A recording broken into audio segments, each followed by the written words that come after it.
Jeudi soir, SpaceX a enfin mis en ligne la nouvelle Starship Update filmée depuis les usines de Boca Chica. Voici les 10 infos importantes à retenir de cette conférence. Selon Elon Musk, la Star Factory peut actuellement produire un chip en 2 à 3 semaines. La production est en réalité beaucoup plus lente, il l'admet lui-même, car SpaceX doit ajuster le design du véhicule entre chaque test. À terme, l'usine de Boca Chica sera capable d'assembler jusqu'à 3 véhicules par jour grâce à l'immense Gigabay dont on a vu le tout premier rendu 3D. Au Texas, les portes feront face à la route d'accès public et devraient donc nous offrir de superbes vues de la chaîne de production.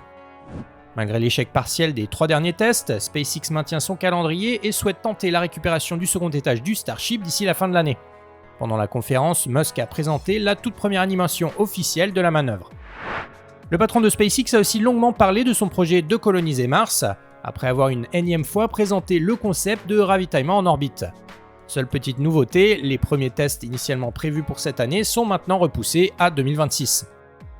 Pendant la conférence, on a aussi eu 2 nouvelles images du Raptor 3, dont une courte vidéo du moteur en pleine action.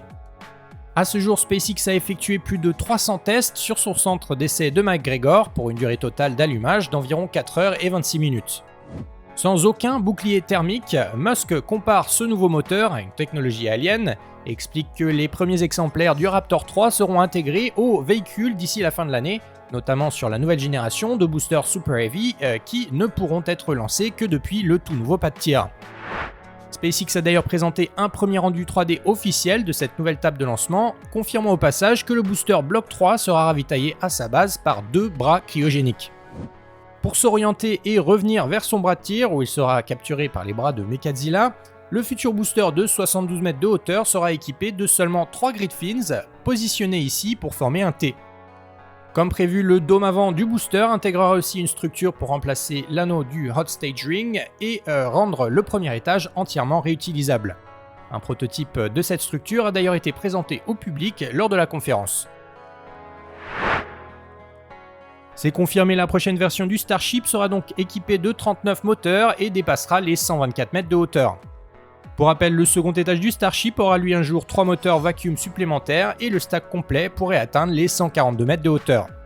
Pour finir, Musk confirme le projet d'envoyer plusieurs robots Optimus sur Mars avant le départ d'une première mission habitée d'ici 2031. Pour réussir ce beau coup de com', SpaceX doit d'abord créer un bouclier thermique capable de résister à une rentrée atmosphérique sur Terre mais aussi sur Mars. Sur notre voisine rouge, le problème c'est les 95% de CO2 qui causent l'oxydation des Starbrick. Ce phénomène est simulé en laboratoire pour tenter de trouver de nouveaux matériaux suffisamment résistants. Pour ne rien manquer du projet, pense à t'abonner et à activer les notifications.